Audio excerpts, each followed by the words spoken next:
រទេះសាលីបលើដីមានចង្ហុកសង្ខាងបង្អួចតូចអើតមើលឆ្វេងស្ដាំបណ្ដាំតែសភាពស្រស់ត្រកាលទន្លេល្វឹងអមនឹងព្រៃលិចទឹកបន្ថែមបន្លែក្បែរផ្លូវរួមផ្សំកសិករប្រុសស្រីធ្វើដំណាំដាំច្រើនកន្លែងមើលហើយបាត់ទុកចំបែងមានតែសេចក្តីសុខឆ្លងកាត់ស្ពានចាស់ប្រឡាយខាងក្រោមក្មេងៗលោតលេងសើចសប្បាយមើលហើយមិនណាយមានតែស្នាមញញឹមជាប់កាយនេះគឺជាជីវិតពិតគ្មានទុក្ខគ្មានព្រួយមានតែក្តីរំពឹងហូបឆ្អែតប៉ុណ្ណោះដំណើរវែងឆ្ងាយអស់100ហត្ថមកដល់ភូមិខាងមុខមានព្រៃបិទបាំងអ្នកយាម4-10នាក់បើកទ្វារយ៉ាងធំឲ្យពួកយើងចូលទៅក្នុងគ្រាន់តែសម្រាប់ជើងគោបរចូលអាកាសធាតុត្រជាក់រងំក្រំព្រៃក្រាស់និងដើមផ្កាច្រើនណាស់អមខាងក្រោមរីកស្គុះស្គាយ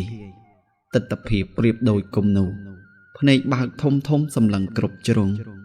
កម្មករជាច្រើនកំពុងដាប់ដើមឈើដតីមើលទាំងឆ្ងល់តលតែលោកដង្ខៅប្រាប់ទៅដឹងថាពួកគេកំពុងដាប់ដើមដើម្បីយកក្លឹមនេះគឺដើមច័ន្ទក្រឹស្នាដើមទាំងអស់មានអាយុមិនក្រោម20ឆ្នាំទេមុខរបរដ៏ធំរបស់ពួកយើងគឺយកក្លឹមច័ន្ទក្រឹស្នានេះហើយពិតជាអស្ចារ្យខ្លាំងណាស់ដល់ចន្លងមាត់អូរខាងមុខហ្វូងទន្សាយជាច្រើនចុះផឹកទឹកសត្វដតីមកប្រស្រ័យរស់នៅតាមជំនាខាងក្រោមបមួយសន្ទុះធំមកដល់ភូមិដ៏ស្កឹមស្កៃ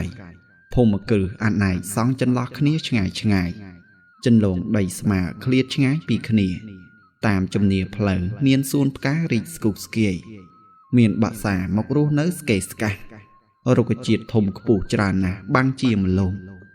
តាមផ្ទះមានផ្កាជះក្លិនក្រអូបព្យួររណៃរណោងឃ្មុំទាំងហ្វូងមកក្រេបលំអងយកទៅសម្បោករទេះបយឺតលើចន្លងមនុស្សប្រស្រ័យតាក់ទងគ្នាមានតាំងថ្មើរជើងរទេះសេះនឹងដំរីងាកមើលតាមគ្រឹះហានីមួយពិតជាស្រស់ស្អាតខ្លាំងណាស់ក្បាច់ក្បូរសុទ្ធតែជាជាងចម្លាក់ពូកែធ្វើជាពិសេសដំបូលផ្ទះគ្មានសម្រាមទុំលើទាល់តែសោះរបងធំខ្ពស់បាំងខាងមុខមើលមិនឃើញអស់បានត្រឹមស្រមៃទីធ្លាខាងក្នុងដោយខ្លួនឯងអាពីរអ្នកភ្ញាក់ព្រឺតនៅនារីឆ្លងកាត់លើផ្លូវទូលក្អកទូលកញ្ជើវាកេះហៅឲ្យមើលសម្លឹងទៅតាមស្ត្រីខ្មែរពិតជាស្រស់ស្អាតខ្លាំងណាស់ចៃឡនជួបប្រទះនារីម្នាក់ដែលធ្លាប់ជួបមុខនៅកំពង់ទឹកថ្ងៃមុននាងកំពុងជិះរទេះសេះចន្លុះគ្នាងាកមើលយ៉ាងរហ័សស្នាមញញឹមបង្ហាញជូនទៅវិញទៅមកសម្លឹងទាល់តែទៅផុតរៀងខ្លួនមកដល់កណ្ដាលភូមិឈប់មុខរបងខ្ពស់ក្រោមម្លប់ស្លាអ្នកយាមបើកទ្វារចេញទិដ្ឋភាពខាងក្នុងពិតជាត្រជាក់ភ្នែកម្លប់ឈើគ្រប់ប្រភេទដាំដុះគ្រប់ជ្រុងនៃព្រំដីជាច្រើនហិកតាសួនផ្កាខាងក្រោមថ្មយកបក្រាលសម្រាប់ថ្មើរជើងពិតជាមានគំនិតច្នៃប្រឌិតខ្ពស់ណាស់អ្នកស្រុកគេនេះចុះពីលើរទេះដើរយឺតតាមលោកដង្ខៅមើលហើយស្រមៃតែឯងមកដល់ក្រោមផ្ទះគ្រឿងឈើតុបតែងយ៉ាងប្រណិតដាក់តាំងលម្អគ្រប់ជ្រុងក្នុងគេអាឋានចូលមកដល់កន្លែងទទួលភ្ញៀវល្វឹងល្វើយអង្គុយផ្ទាល់បន្ទះក្តារលោកដង្ខៅអង្គុយសាឡុងខាងលើលោក5ឲ្យចាក់តែលើតុចាក់ជូនទៅគាត់បន្ទាប់គាត់ឲ្យចាក់ហូបខ្លួនឯងដែរដោយការគូសំក៏ទទួលបានម្នាក់មួយពែងតូចតែឈ្ងុយក្លិនឆ្ងាញ់ផឹកហើយមានកម្លាំងអង្គុយសណ្ដាប់លោកមានដំបូន្មាននេះគឺជាផ្ទះរបស់យើងពួកឯងមើលទៅតើពេញចិត្តនឹងរស់នៅទេញញឹមឆ្លើយតបទាំងរីករាយចំពោះការងារស្រោចទឹកកាត់ស្មៅរៀបចំសួនច្បារមើលថែបន្លែខាងក្រោយនិងចេះជួយការងារអ្នកដទៃរួមជូនដំណើរចេញទៅក្រៅ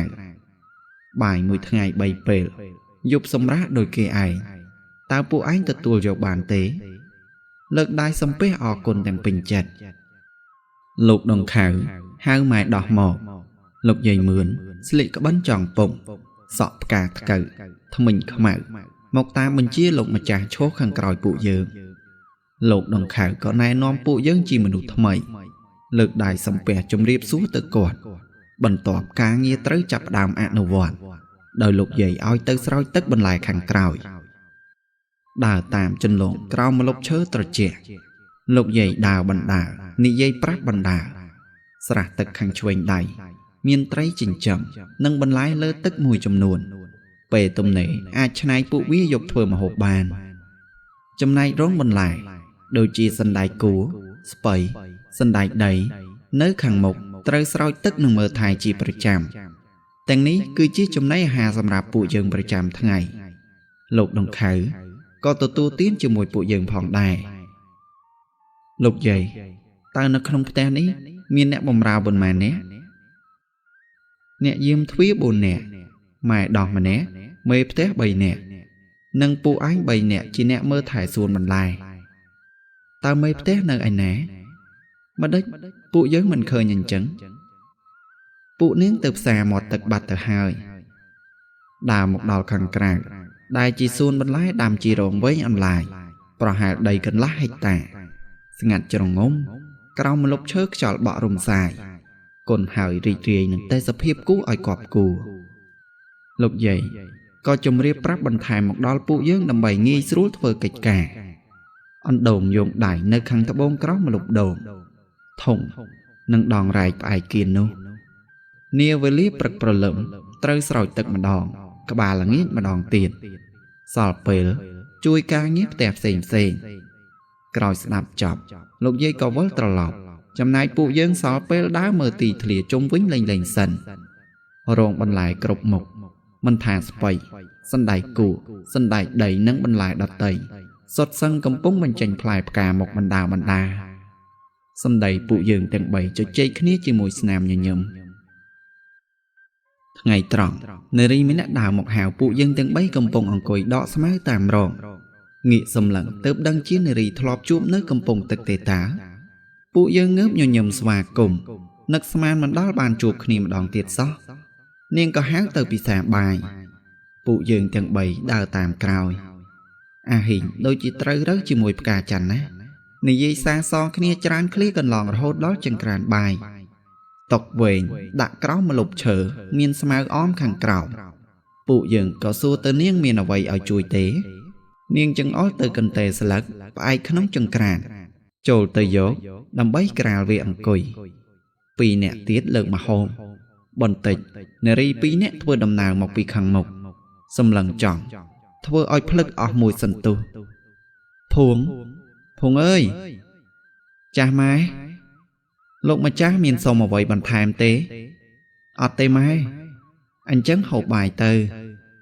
ពួកយើងក៏មកអង្គុយជុំគ្នាហូបបាយលើកន្ទេលមកហូប3មុខ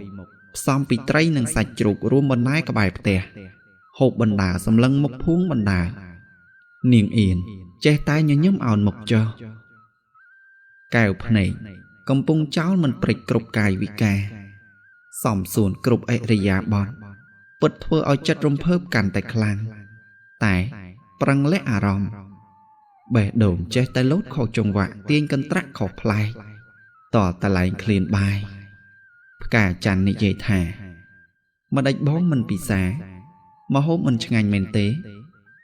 ពួកយើងត្រូវហូបបែបនេះរៀងរាល់ថ្ងៃយូរបន្តិចសមហើយមិនមែនអញ្ចឹងទេ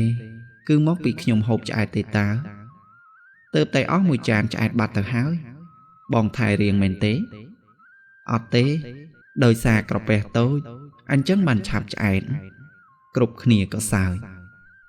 កែវភ្នែកនៅតែសម្លឹងគ្នាចុះឡើងរហូតភ័យពេកសុំងើបមុនដើរលើចន្លងតូចតែឯងដល់ស្រះឈូកខាងកើតចុះមកអង្គុយលើបង្កាន់ដៃកំពង់ទឹកសម្លឹងមាត់ត្រីភ្លៀកនិងផ្ការីកស្គុះស្គាយចាប់ផ្ដើមគិតនឹងសួរខ្លួនឯងម្ដេចត្រូវរន្ធត់ញាប់ពេញបេះដូងក្រោយសម្លឹងកែវភ្នែកនាងយូរទៅឬនេះជាសេចក្តីស្នេហាលើកដំបូងប្រហែលជាមិនមែនទេដោយសារយើងទៅជួបគ្នាមានអារម្មណ៍បែបហ្នឹងហើយប៉ុន្តែម្ដេចជួបអ្នកផ្សេងមិនមានអាការៈបែបនេះហៅមកដល់ ចុះមកចិត្តមើលមុខវាទាំងមិនហាស្ដីតែអ្វីដែលនឹកស្មានមិនដល់សំដីខាងលើហាវនាយករណាងាកទៅភួងទេតាស្គាល់ឈ្មោះទៀតហើយខ្ញុំមានការអ្វីជូនភួងទៅទិញគ្រឿងនេសាទនៅឯផ្សារបន្តិចអាហើមចាប់ដៃឡើងទៅលើប្រាប់ថាឆាប់ទៅក៏ដើរទាំងស្ទាក់ស្ទើរព្រោះមិនស្គាល់ផ្លូវនោះទេភួងដើរទៅមុនខ្ញុំដើរខាងក្រោយងាកមើលសម្លាញ់ហើយ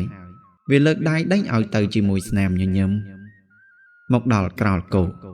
រត់តែឈប់ស្រេចនៅទ្វារខាងជើងនាងឡើងអង្គុយរួចហើយចាប់ផ្ដើមវាយគោឲ្យចេញដំណើរសម្រាប់ជើងយឺតបោះមិនឈប់លើផ្លូវចង្ហុករលាក់ជាធម្មតាមនុស្សម្នាចល័តលក់ដូរតាមមុខរបរចំណែកឯខ្ញុំងាកសម្លឹងមើលគ្រប់កន្លែងតាមអ្វីដែលឆ្ងល់សំណួរតែងសួរអំពីផ្លូវទៅភូមិនាងឆ្លើយប្រាប់ជានិច្ចរហូតដល់ផ្សារមាត់ទឹកដែលធំជាងគេសម្បូរបងប្អូនជនជាតិអ៊ីស្លាមរស់នៅនឹងជំនាញខាងធ្វើគ្រឿងនេសាទឈប់រត់តែក្រោមដើមសេដាលើដីខ្សាច់ភួងដើរទៅខ្ញុំដើរតាមក្រោយសម្ដីពន្យល់ប្រាប់ជាច្រើនពីនាងធ្វើឲ្យខ្ញុំយល់ដឹងបន្ថែមអំពីការលក់ដូរនិងរបៀបរស់នៅសេរីភួងដើរទិញរបស់របរដែលត្រូវការតាមបញ្ជាលោកដង្ខៅខ្ញុំជាអ្នកកាន់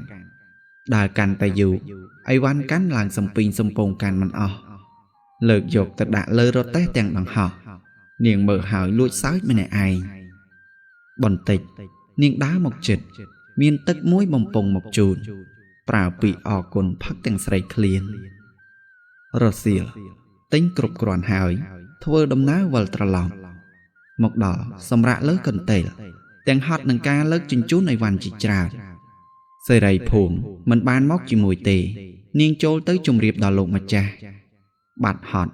ងើបអង្គុយរកមើលសម្លាញ់ទាំងពីរក៏បាត់ឈឹងមិនដឹងទៅណាអ្នកផ្សេងទៀតក៏មិនដឹងថ្មីថ្មោងផងមិនដឹងគូធ្វើអ្វីទេមួយសន្ទុះឃើញមនុស្ស3នាក់ដើរមកពីទ្វារខាងត្បូងមកដល់ចិត្តគឺជាពួកជើងកាំងប្រចាំភូមិទេតាអាឆ្អឹងតតឹងកនេះមកធ្វើស្អីនៅនឹងវើយស្ងាត់មាត់មិនតបវាក៏ខឹងស្រែកខ្លាំងកែវភ្នែកសម្លឹងចំមិនដាក់រហូតធ្វើឲ្យវាកាន់តែក្តៅកើនកំហឹងយកដៃច្របាច់កបំរុងនឹងវាយចាប់កដៃជាប់ក្រវាត់ទៅក្រោយស្រែកដូចឆ្កែត្រូវ3ដំបងអញ្ចឹងកូនចៅ2នាក់ទៀតចូលមកវាយយកម្ចាស់វារងវាយចំតែគ្នាឯងអាម្ចាស់នេះស្រែកបញ្ជាឲ្យឈប់វាយហើមមុខមាត់បាត់ទៅហើយប្រឡាយវាទៅវិញរួចប្រាប់ថាថ្ងៃក្រោយ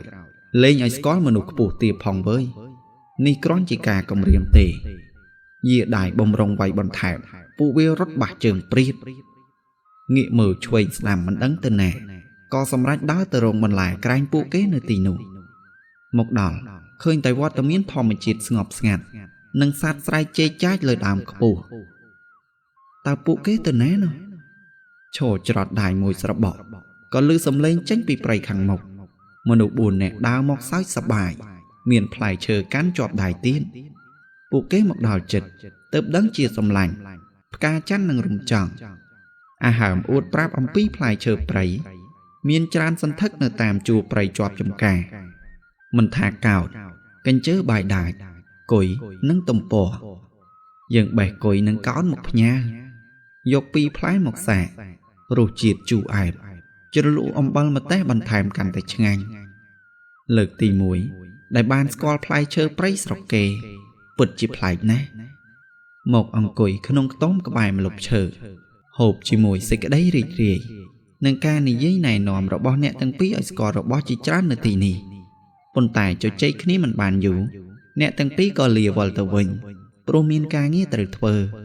ចំណែកពួកយើងទាំង3មិនដឹងធ្វើអ្វីទេក៏នាំគ្នាដើរទៅមុខដែរក្រែងលោកយាយប្រើ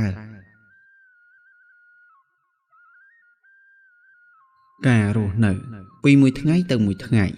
កិច្ចការសពគ្រប់ស្រោចបន្លែកាត់ស្មៅតាមសួនបេះស្លឹកឈើខូចដឹកជញ្ជូនជូនលោកម្ចាស់ទៅកំពង់ផែនិងជូនសេរីភួងដើរផ្សាររួមទាំងការប្រឹក្សាពិសេសរវាងនាងនិងខ្ញុំធ្វើឲ្យភាពស្និទ្ធស្នាលកាន់តែល្អឡើង រហូតផ្កាច័ន្ទរំចង់និងសម្លាញ់ទាំងពីរលួចបង្អាប់ធ្វើឲ្យអៀនគ្នាមិនសូវហ៊ាននៅចិត្តឡើយប្រសិនគ្មានការងារដែលត្រូវទៅជាមួយក្នុងមួយថ្ងៃត្រូវទៅផ្សារម្ដងពេលនោះហើយដែលពួកយើងនៅចិត្តគ្នារស់នៅបាន2 ខែការប្រើសម្ដីកាន់តែយល់ដឹងច្រើនធ្វើឲ្យនាងម្នាក់ប្រើកែវភ្នែកស្រទន់លួចសម្ដឹងឥតឈប់ប៉ុន្តែនាងមិនឲ្យដឹងខ្លួនឡើយថ្ងៃមួយនាវលីមន់រងាវងើបពីកន្លែងដេកក្បែរចង្ក្រានបាយចេញមកក្រៅកាន់ចបគៀនដាំដូងលីដើរទៅកាប់ដីនៅរោងបន្លែខាងក្រោយស្ងប់ស្ងាត់មេឃមិនទាន់ភ្លឺច្បាស់បាក់សាមិនទាន់បញ្ចេញសំឡេងមានតែខ្យល់ធ្លាក់រំភើយផាយផាត់ចាប់ផ្ដើមកាប់ដីលើករងទៅទទួលផលរួចធ្វើបានបន្តិចស្រាប់តែឮសំឡេងស្លឹកឈើដូចមនុស្សជាន់នៅព្រៃខាងមុខងើបមើលទាំងឆ្ងល់តែមិនហ៊ានមាត់កគិតថាជាសត្វកាប់ដីមកដល់ចិត្តដើមឈើត្រេតក្បែរមាត់អូក៏លេចវត្តមានមនុស្សកាន់ដំបង 4-5 នាក់បង្ហាញខ្លួនសំដីនិយាយថាវៃវាងំអើយថយមកក្រោយលើកជាប់តទល់នឹងមនុស្សព័ទ្ធជុំវិញពេលនោះសម្លាញ់ទាំងពីរមកទាន់ស្រែកគំរាមពួកវាថាលោកម្ចាស់ពួកវានៅទីនេះរកឃើញហើយ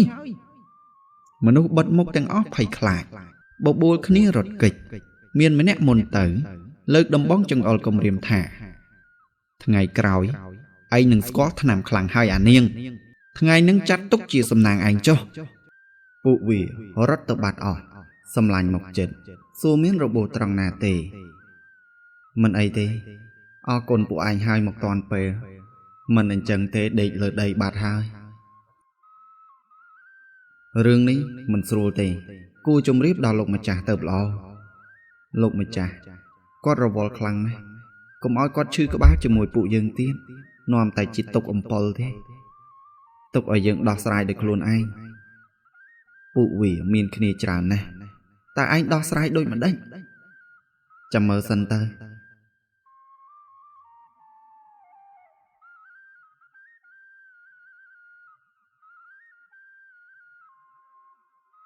20 ថ្ងៃកន្លងផុតខែមេសានាថ្ងៃទី14បុណ្យប្រពៃណីជាតិចាប់ផ្ដើមចូលមកដល់បងប្អូនកូនខ្មែរគ្រប់រូបរៀបចំផ្ទះសម្បែងតុបតែងទទួលទេវតាឆ្នាំថ្មីនាំសេរីសួស្ដីដល់ក្រុមគ្រួសារក្មេងៗរត់លេងប្រុងព្រាតលើដងផ្លូវសំដៅទៅវត្តអារាមចំណែកមនុស្សម្នាដទៃស្លៀកពាក់សមសួនជាស្ត្រីខ្មែរស្លៀកហូលផាមួងដៃកាន់ចាន់ស្រាក់ដើរលើផ្លូវចំណែករទេះដឹកលោកយាយលោកតាជួបគ្នាកាលណាញញឹមរាក់ទាក់ស្វាគមន៍វាជាទម្លាប់នៃប្រពៃណីដ៏ថ្លៃថ្លារបស់ជាតិខ្មែរងាកមករូបខ្ញុំនឹងសម្លាញ់រួមទាំងនារីទាំង3កំពុងជីរទេះលោកដងខៅនិងលោកស្រីជីរទេះដោយឡែកពួកយើងធ្វើដំណើរទៅនគរវត្តស្នាមញញឹមក្អាកក្អាយសប្បាយគ្មានទាស់ជួបអ្នកផងរីករាយនឹងពាក្យស្វាគមន៍ធ្វើដំណើរប្រមាណ3យាមនាថ្ងៃត្រង់ទៅមកដល់មុខនគរវត្តដ៏ស្កឹមស្កៃនៃបរមឡូព្រៃឈើដើមខ្ពស់ខ្ពស់ដុះអមតាមកន្លែងបាក់សាច្រើនសន្ធឹករស់នៅតាមមេឃខ្ពស់ទាបមនុស្សម្នាដើរលេងជាគ្រួសារសប្បាយតាមបែបបទរបស់ខ្មែរអ្នកលក់ដូរមួយរែកនំបញ្ចុកនិងនំដតីតាមកន្លែងមនុស្សប្រមូលផ្ដុំដោយពួកយើងហេវហត់ផងលោកម្ចាស់ក៏ហៅពួកយើងហូបនំលោកយាយសក់ផ្កាថ្កូវចាប់ផ្ដើមចាប់នំដាក់ចានថ្មនិងស្នាមញញឹមរួមពាក្យសម្ដីសួរនាំឆ្លើយតបទាំងការលេងសើចនាំគ្នាសប្បាយក៏ក្រឹកក៏ក្រែងលបោយខ្ចីនិងទឹកក្តៅក្នុងឆ្នាំងដីថែមម្ទេសអាចសាច់មួយទៀតពិតជាមានរសជាតិឆ្ងាញ់ណាស់ក្រោយពីហូបរួចពួកយើងនាំគ្នាដើរទៅក្នុងស្ពានចំណាស់សែនល្អប្រណិតគុណច្រើនពន្លឹកនៅមិនណាយក្បាច់ក្បូរគ្រប់កន្លែងដើរស្ទាបអង្អែលនឹងពាក្យនឹកស្មានមិនដល់មនុស្សជាអ្នកសាងសង់ឬទេវតាអ្នកធ្វើសំណួរដែលចោតចេញពីខួរក្បាលសម្លាញ់ទាំងពីរវាបានត្រឹមក្រវីក្បាលជជក់មាត់សរសើរមិនដាច់ ដោយពួកយើងជាអ្នកចម្ងាយនារីទាំង3គេជាម្ចាស់ស្រុកដោយមិនស្រណុកចិត្តក៏ចូលខ្លួនមកពន្យល់អំពីអ្វីផ្សេងៗដ៏អស្ចារ្យជាច្រើនដែលមាននៅទីនេះបន្ថែមទៀតដើរគៀកក្បែរស្ដាប់ទាំងយកចិត្តទុកដាក់កែវភ្នែកសម្លឹងវងភ័ក្រសម្ដីស្រទន់អមខ្យល់ល្វើយក្រោមកម្ដៅសែនក្ដៅតែមានអារម្មណ៍ត្រជាក់ទៅវិញមកដល់ក្រោមដើមត្នោតពួកយើងឈប់សម្រាកបន្តិចដោយលោកម្ចាស់និងលោកស្រីមើលដឹងអំពីពួកយើងក៏បណ្ដោយឲ្យដើរលេងខ្លួនឯងចំណែកលោកទាំងពីររួមនឹងម៉ែដោះធ្វើដំណើរដោយខ្លួនឯងផងដែរពួកយើងទាំង6នាក់ទទួលប្រាក់បានមួយចំនួនចាប់ផ្ដើមទៅភ្លាមដើរចិត្តគ្នាម្នាក់មួយគូស្ដាប់ពាក្យសារសងរៀងខ្លួនអង្រួនដល់ចិន្តាដែលបានផ្សះផ្សាឲ្យផ្អែមល្ហែមកែវភ្នែកតែងាកចំរួមនឹងស្នាមញញឹមធ្វើឲ្យក្តីសង្ឃឹមនឹងបេះដូងហាក់យល់ពីគ្នាកាន់តែច្បាស់សម្រាប់ជើងដើរឆ្ងាយពីពួកគេនៅក្រៅភូមិមានដឹងខ្លួនទេថ្ងៃនេះតែងខ្លួនស្អាតណាស់នេត្រាស្រទន់សម្លឹងលាយនឹងស្នាមថ្ពាល់ខួរបង្ហាញមកជូនដើរមួយសន្ទុះដល់ខាងក្នុងប្រាំងសេឡាបង្ហាញឃើញច្បាស់លើស្ពានវែងអន្លាយ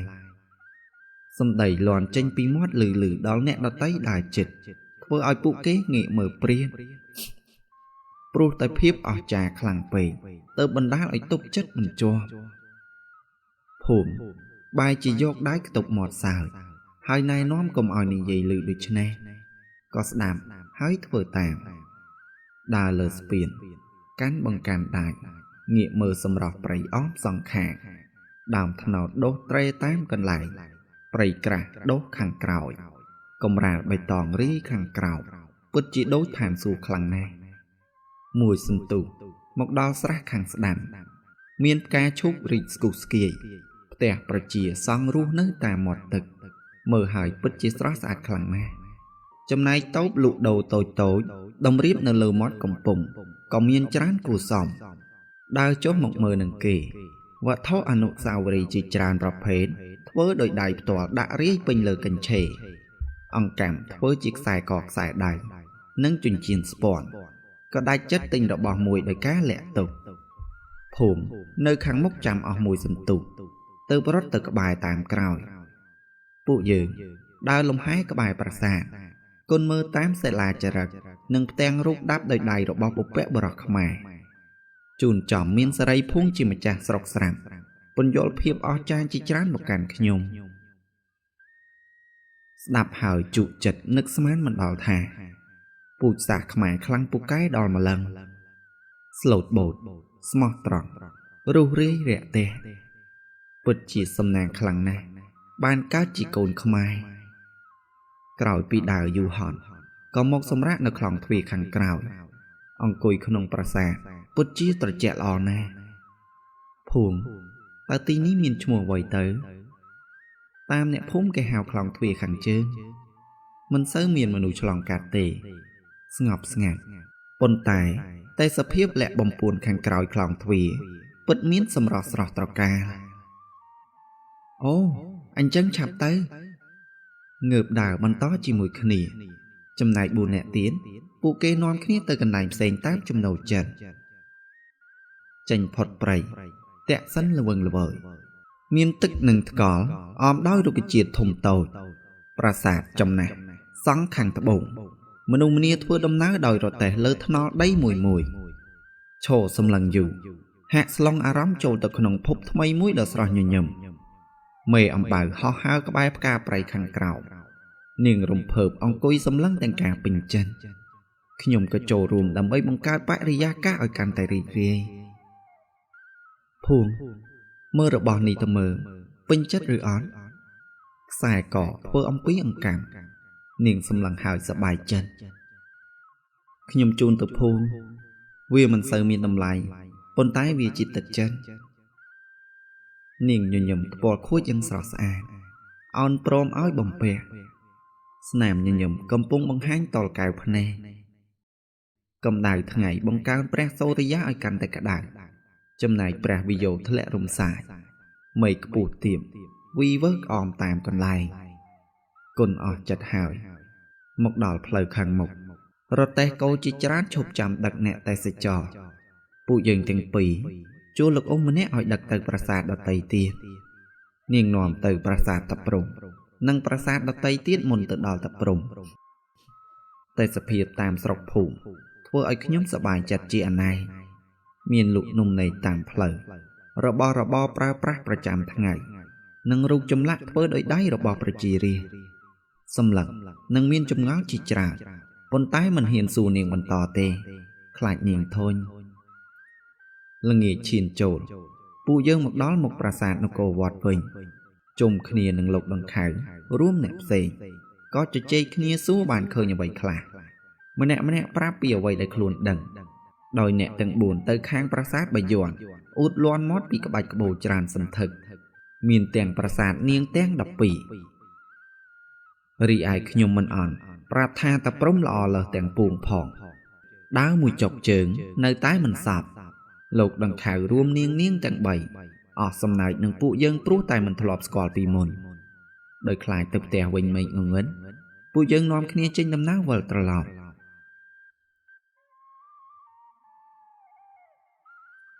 យប់ងងឹតមកដល់ផ្ទះនាំគ្នាទៅសម្រាកទាំងតនដៃជើងដេកលើកន្ទេលក្បែរចង្ក្រានជាមួយសម្លាញ់ប្រាប់ពីអារម្មណ៍ដ៏សែនល្អសម្រាប់ថ្ងៃនេះពិតជាពិសេសខ្លាំងណាស់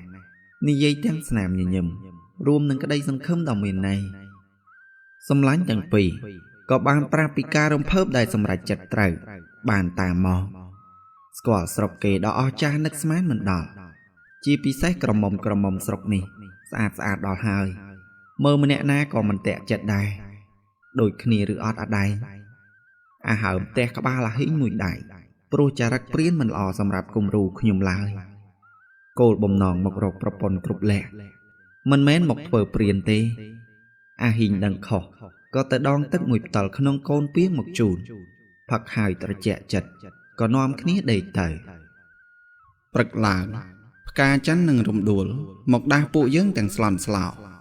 ភ្ញាក់ដឹងខ្លួនទាំងស្លេស្លាពួកនាងប្រាប់ថាឲ្យឆាប់តាមមករត់ទៅទាំងមុខមិនតាន់លងមកដល់ភូមិគ្រឹះលោកម្ចាស់និងមនុស្សដតីកំពុងពិបាកចិត្តអង្គុយបែរមុខចេញគ្រប់គ្នាសួរទៅលោកម្ចាស់មានរឿងអ្វីទៅប្រញាប់ដល់ម្លឹងលោកស្រីបាយជាកន្សែងទាល់សន្លប់ខ្លួនជ្រួញចេញចោលលោកម្ចាស់ក៏និយាយមានរឿងធំហើយសេរីភួងបាត់ខ្លួនពេញមួយយប់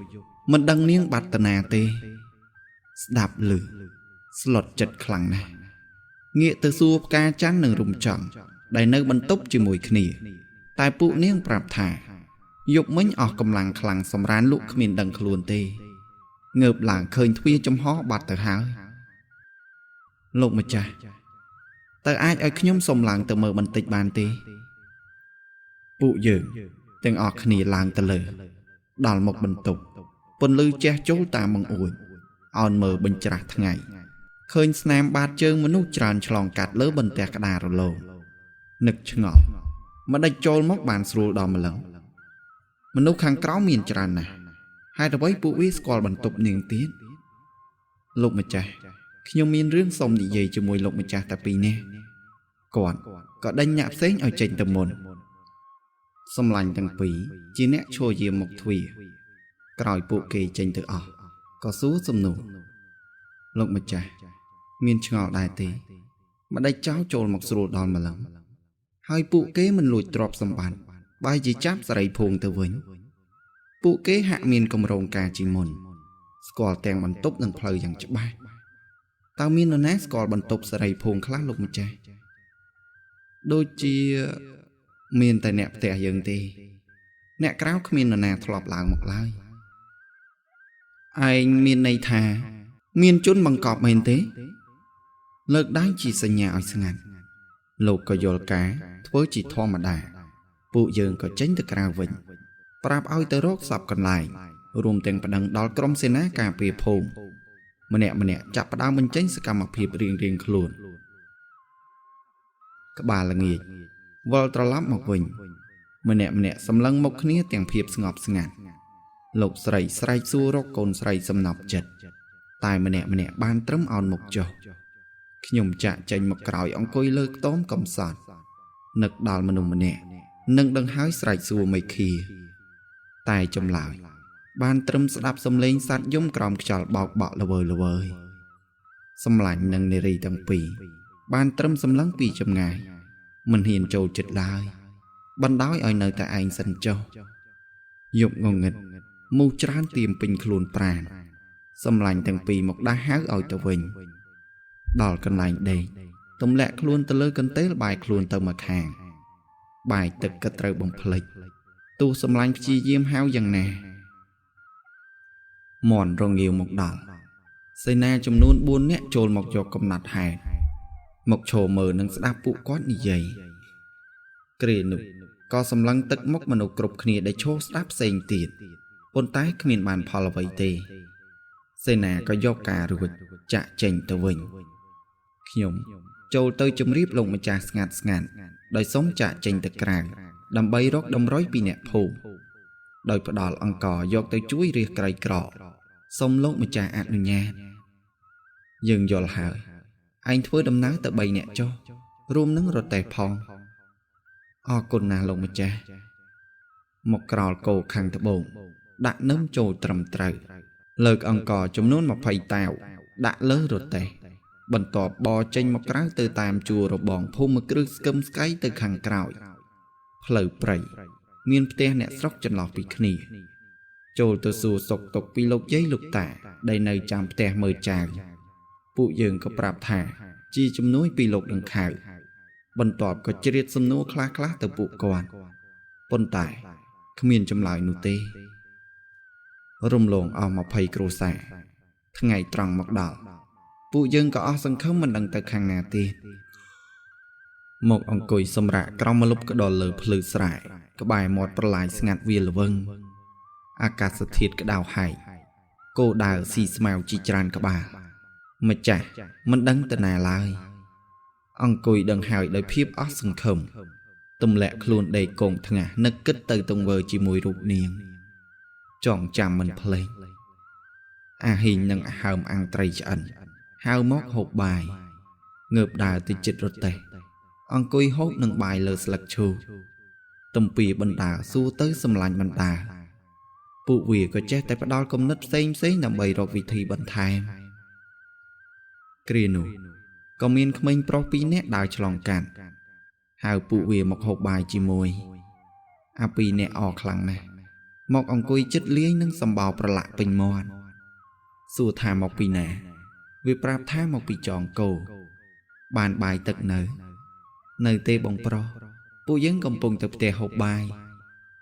ឥឡូវហូបជាមួយពួកបងចុះហុចត្រីដុតនឹងបាយមួយចំអែតឲ្យពួកគេហូបបណ្ដាចេះតែសួរពីនេះពីនោះរហូតដល់ចំណុចមួយ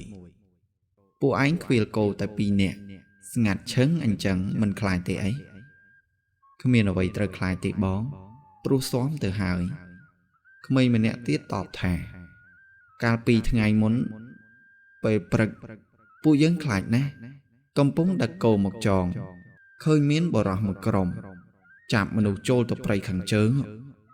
វាចង្អុលផ្លូវប្រាប់ថែមទៀតតើមនុស្សដែលគេចាប់នោះជាមនុស្សស្រីមែនទេមើលពីចម្ងាយមិនច្បាស់ទេបងខ្លាចពួកគាត់ដឹងថាពួកយើងឃើញនាំមានរឿងពួកប្អូនភ័យខ្លាំងណាស់បងកុំប្រាប់អ្នកណាឲ្យសោះបងសន្យាមិនប្រាប់នរណាទេពួកឯងឆាប់ទៅផ្ទះចុះងើបឡើងទាំងរំភើបពួកឯងទាំងពីរត្រឡប់ទៅវិញជម្រាបដល់លោកម្ចាស់ឲ្យនាំគ្នាមកជួយបន្ថែមទុកឲ្យយើងតែម្នាក់ឯងទៅជួយសេរីភូមិបានហើយពួកវាទាំងពីរមិនព្រមដាច់ខាតពួកឯងស្ដាប់អញត្រូវយកការជួយមនុស្សជាធំអញមិនអីទេចេះមើលថែខ្លួនឯងហើយឪពុកឯងផ្ដាំពួកយើងឲ្យមើលថែគ្នាយល់ប៉ុន្តែមិនអាចទៅទាំងអស់គ្នាបានទេឆាប់ចេញដំណើរទៅពួកវាចាក់ចេញទាំងចិត្តមិនចង់រត់ទៅតាមផ្លូវដែលក្មេងៗប្រាប់ចន្លងរត់តែមានព្រៃសុបទ្រុបដើរយឺតសម្លឹងដោយប្រុងប្រយ័ត្នងងឹតបន្តិចមកដល់កណ្ដាលព្រៃស្ងាត់ nghị cục trùng pum đăng tên nà tiệt tê đăng hàm đỏ mình smạ trụ tài hòn chật chạp đam kịch vôl vôl khẳng nà có xâm rạch từ một tiệt mình bỏ cào bần tỏ ra hột mấy ngôn ngất cằn tại khẳng nơi tài mình miên ở với chị đầm rồi tân tầm bầy nụ có miên phơn cúc đốt bông phư nơi trong ngày đào tờ tàm ra hốt đo trồ chịch tỷ vì miên phô mà nút ru nở rồi bòn chờ bà hong thôm thôm nâng tẹt tòm tôi sống tỏ đời phụ kê ông côi hô bái còng xâm dạp một phơn cục tạm cử hạ riêng khluồn xâm lần mơ từng chừng đào đo tẹt mũi để miên lục ông pi nè ông côi bọc còng má trụ thầm khẳng đào trồ tới trong riệp xù còn đôi prap ông pi khluồn móc bị phùng khang mộc nâng miên bông nón xoay rột mình nô cọt còn nghị mơ một khní mình tịch tập ôm mình nét đại chặt bằng hào prap thả pi thằng ngày mồn miên mình nô mùi còng phai mộc thua đâm ná từ trong phùng hai phụ kê tài miên khní chạ chánh dọc chậm này hà riêng rò prap lầm tam phơi còi phùng ở cột nà lục ông riệp ngợp đào chành cọt có áo xâm rát tì nị sần sai prap xâm chánh nằm nàปลูกไปขังไกลสมบูรณ์คลาจราเจงดอกจำในรอกันดาริไตรไอเตวิงมันตอนเตจะบาจีคลาจับซีจีมันแคนโดยขมิ้นจุ่มรอก็โยลพร้อมสมระตีนีลูกอมแตงปีเมียนซักเป็นคลวนโดยขณีให้กอดก็อ้อยองกุยจิตจะตายมวยเป้ยอ้อยผักสมรูลบ่มปงก่อบรรทบกอดก็ปราบอมปีพุ่งมาสาบันทายลูกอมแตงปีตามปัจจิบองปอนบังการนันคณีมันแหนชมูหมื่นมันแหนเตี้ยชมูใหม่อมหมื่นโกนจะบองอมไม้โกนปอนอมไม้จอบปีเกรโจลตะขนองมวยสันตุเติบใจหมกวิ่งกอดมีนระบอจอบได้ปรากฏหมกอ่าวดอยจมเรียบถ่ายนี่เจียดำบ้องกระยูทั่วอมปีคล้ำดอรึงมอมบำพดไอตกวิกาปีคลุนเจ้าvì ai chuiขโมยเอาพอดกรูธนาบานขโมยขมิ้นไว้ตอบสนองซองก้นดอลกอมตั้งปีเตเมียนใต้มาเรียมได้ดับปนนอมเหมือนถ่ามนุษย์หล่อเตนามกน้ากงจูบมนุษย์หล่อเตกอดสาวรุ่ยเลิกตายผัก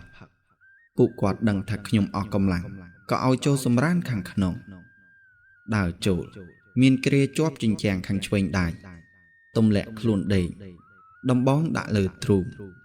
บากพเนจสำลังดำโบสลักนึกกระต่ายเลี้ยหล่อมสำเร็งสัตว์ไปย่อมหนึ่งรงงโดยคลันทนามคลังลูกอมจะเจยขณีติดอมปีกาบอบ้านหนึ่งระบอบโบราณแต่เมียนมหัตรสบรรสาลปีโดนตาเดสดาบเจงจุจัดอมปีเรื่องวัฏโทสะสัตระบอบขมายวิเมียนปิดประกอบประสันยังโกรุปดอดดำไหลหนึ่งปลาดำน้อมไอบานตรำไตรสดับต่อแต่บัดพนัยเด็กลูกสบันมวยก็บ้านบังหางคือมีลูกตามเนสลิกบันกระหอมดอกอ่าวหมกปราบถ่าบ่าอาเจ้าไอ้จังเอาตาจุยกุมพลิกหาวชมูตาดำบ้องกระยูยืงเนื้อกระบายไอ้จินิกบากพนัยหลางแต่งใบเหนียวทั้งอ่ะหมอนรงยิวละมอมจบปีเลยเกรเจงตะมกหาวลูกอมทั้งปีมันเคยตอบดาวเตยขังกร้อยก็มันเคยโดยมันอาจจำอยู่คลายโคยกาก็จะเจ้งแตงมันบานเลี่ยได้กันดำบองจวงดาวแตงเมฆมันตอนพลือสละฉลองกัดจนลงโตยกบายประเทศเนสรกชปูหมกดอลวิลสายขังกร้อยองกุยกรองไปดำใบคลอมเมอมวยสันตุบ่รอมันเนี่ยดาวมกไปไปขังเล็กเลอพลือสายดอลจิตเจนตึสเตะหมกบรอรูปนุสูทาไอจีนนาฉลายท้าคือจีจีต้าเราบอกไอวิทเฟอร์มกสเลอร์รูโจลมกเวียปนตายเต้ามวยเจิงเตี้ยตื้อมวยหันหดกำบัดเจนปีจงแก่โจลมกกับจักกิจอ่อนพดปรากันดับได้เวียจอมเทียมบรรดาอ้อยสันหลับดาวตมกบรรทอตามเจาะวิจัยหมอกจนลงโตยเมียนปรีสังขางมวยสระบหมกดอกแต่เลื้อมวยขนองเนื้อกันดาไปจุกเคยหายมันสระนกจัดตัวแต่ซะโรงจำตัวแต่ดอลไงตรอง บรใบแนบเสงจอมอกปีเลิบเตะนี่ยัยคณีสดับลือถามันได้อ้าจระวะหนึ่งตือยูมาเลยเมฆคลาวได้บัดมกจิตแต่สดับสำเล้งโดยประหารบัญชีไอโกนเจ้าปีเนะตัวตามวีก็รถจะเจนเตยขยมโลบมกดอลกรอมเตะสงบสงัดขมิ้นสำเล้งตอลแต่สอเราวอลแต่เงียมือตะลือดอลจนดาเรียบหนึ่งหลังมีนบรอใบเนะโชว์ขังกราวเติบจังปีไพรบอดเจิงใส่สู่เจี๊ยนนามันฉลาดโชว์สงี่ยมยีอันนี้ก็อจามเลยเมียนมันเนะโจลหมกเตียนได้โจมหมกกราวบายตัวจอมหมกผู้เวสกอดฉบับคือจีจุนได้ปองสำลักผู้เวสายหายเรียได้ตามหมกดาวตีนี่มันปีบ้าผู้เวตามเราปีเนะเสียงบาดทวีขังเลยใจหมอกสู้เมียนเรื่องเอาไว้เงียเมื่อดังจีอากรมสะได้ทลอบจูบเนื้อหมดตึกเวียนยี่ไส้แจ้งสลอนถากรมเอาเวียรถรุ่ยไอซอฉับจัดการเวียเจ้าเพลียมบรอใบเนะโจมหมกเวียเอากิจปลาได้หนึ่งเจิงตอดแทะตอแต่โดนเป็นใดบรอมันเนะได้จีได้สนามระบอกโกนดังไทยสังกายโจมหมกกราวปลาดาวเวียมวยตอลมวยวิโจปลากระบายปิดจิลอกิจมันพอดเติมมันเนะมวยได้เตียดมกราวริงคลูนเชี่ยมหมอดบันติโจลเวียบันต่อก็เติมวิเลิกเบาจกปิ่งปูปลลักได้ปิ่งปราณเงือบหมกเตียดวิรถโจลบำรองจับกิจพอดปลาเจิงตอดโจกันเนียดกอมใบเจิงไก่ปีเลยวิตบจวบอาเจิงล้อขังเลยจอลอ้อมหมกจอมกระบาลใบอมปลำเปย์วงเวงบันติดาวทอยมกร้อยตบลุมหนึ่งทั่วเอาอาได้สนามมีเอากาวิจอมปิ่งดำตรงหนึ่งหมกดูตะใดจังจกจับวิจีดาวบำรองนึงบังหายเลิกดำบองโรงจวบบนตอบกระวอดเตียดอาวุธจังปีได้ดึกเนียวีหมกจับเลิกหลากรีบหนึ่งวีไทม์จับได้จวบตุบกำลังจรานวีจังรุยรถโจลปลาเจิงรนเตะเตียดติดง่ายปีหัดวีเงือบหลังใส่จมวยเปียทากูเอาโจจัดโหลดโจสาจิตทำไมเอาพดวิไวไตรดำสวายชื่อได้ครูนไอเมียนเอากาตอดกระเละจงกงสดพลีมหลางไก่จ้องปีเลยกระบาบรรดาเอาเชียมโฮตัวแต่เด็กเลิศใดสอลอากรมสะขังเลื้อมวยกระบาวิแฮมมันเอาโจหลางตามจนดาวยืดจังไรนี่รถเตอร์รกดาวจงกอเสไรพงกลมริมันเอาโจพงจองหมดบานตรมกระวีกระบาโหตึกเพนลือสำเล้งละเวย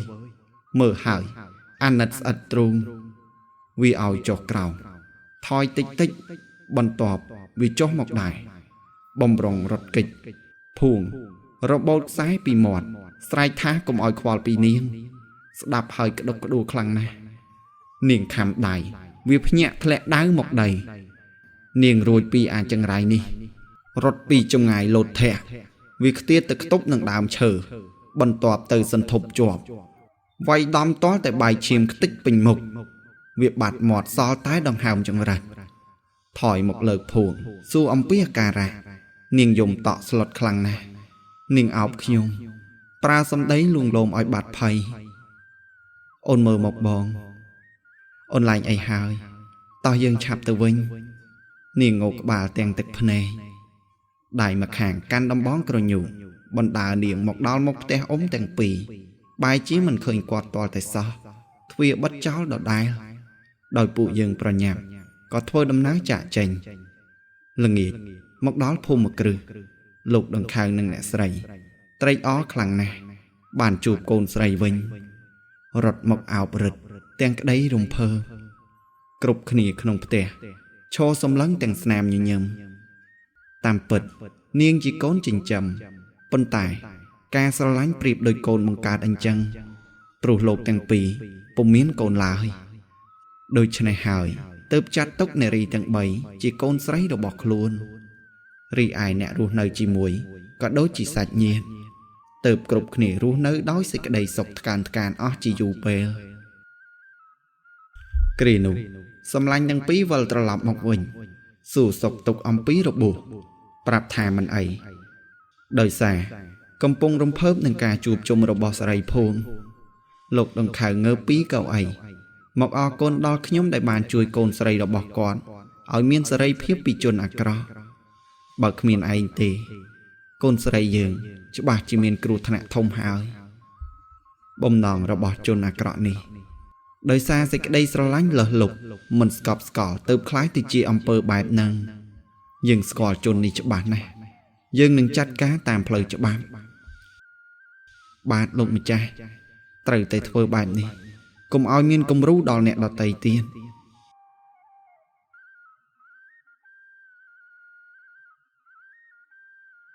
3ថ្ងៃក្រោយ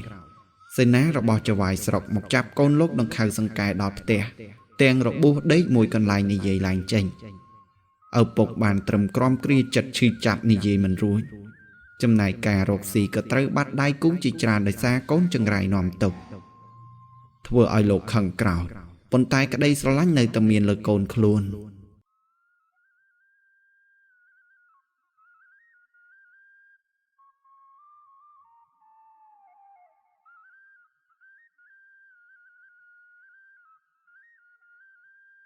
មួយឆ្នាំក្រោយមក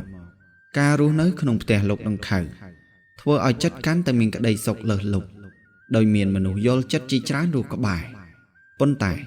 ក៏ដល់ពេលវេលាដែលត្រូវនាំកូនប្រសាទៅជួបលោកឪពុកនៅឯស្រុកកំពុងអង្គុយសាសងជាមួយនារីបណ្ដោចិនលើកំពង់ទឹក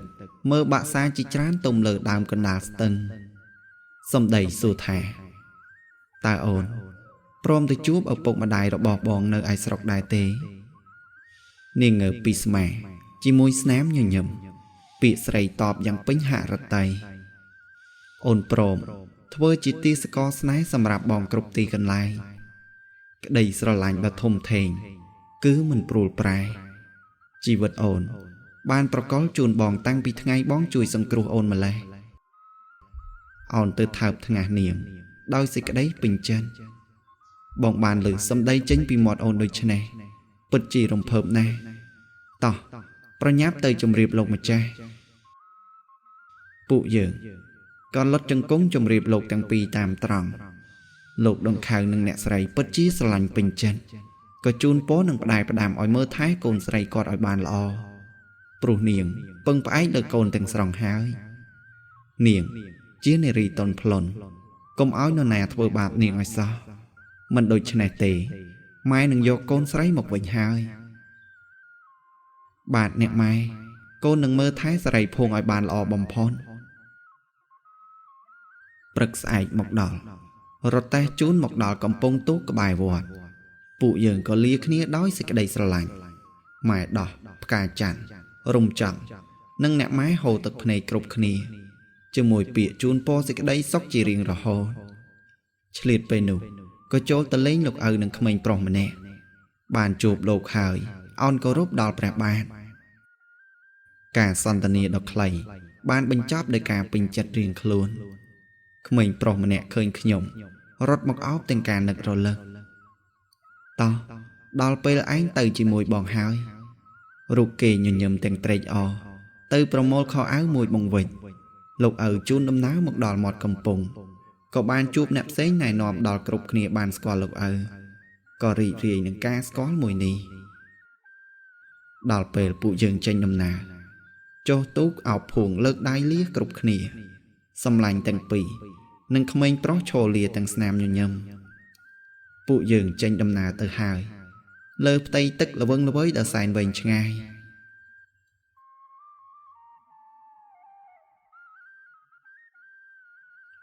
7ថ្ងៃកន្លងផុតក៏វិលមកដល់ត្រនំចាស់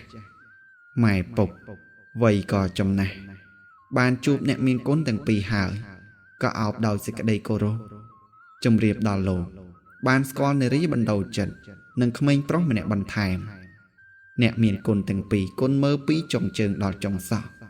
ងោកក្បាលញញឹមពេញចិត្តខ្លាំងណាស់ពាក្យផ្អែមល្ហែមផ្ដល់គ្រប់ម៉ាត់ឲ្យចូលក្នុងផ្ទះដ៏ស្កឹមស្កាយភួងក៏ឆ្ងល់ម្ដេចផ្ទះធំដល់ម្លឹង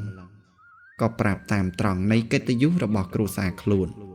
ដែលមានងារជាដង្ខៅប្រចាំស្រុកបន្លំធ្វើជាជនក្រីក្រដើម្បីស្វែងរកមនុស្សល្អដូចជាអូនមកជូនពុកម៉ែនាងចង់ខឹងប៉ុន្តែ ការពន្យល់នឹងប្រាប់ហេតុផលអំពីឪពុកម្ដាយខ្លួនចង់ឲ្យក្លាហាន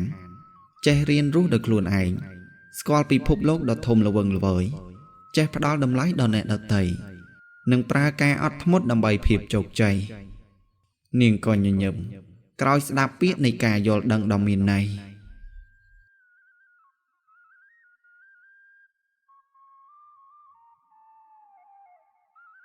មួយខែក្រោយលោកពុកអ្នកម៉ែចាប់ផ្ដើមរៀបចំពិធីមង្គលដល់ពួកយើងទាំងពីរអ្នកម៉ែសងខាងនិងសាច់ញាតិជាច្រើនបានជួបជុំគ្នាម្ដងទៀតនៅលើទឹកដីនៃត្រនំចាស់មនុស្សច្រើនណាស់ច្រហមមាត់នឹងការពិតរបស់ខ្ញុំឆ្លងកាត់ឧបសគ្គក្នុងជីវិតស្វែងរកផ្លូវសម្រាប់ខ្លួនឯងឃើញហើយចុះអ្នកស្ដាប់វិញជាចុងក្រោយមានតែពាក្យមួយឃ្លាផ្ដាំប៉ុណ្ណោះសូមប្រើការអត់ធ្មត់ប្រឹងប្រែងគ្រប់កលៈទេសៈដើម្បីសម្រេចបំណងប្រាថ្នាសូមអរគុណ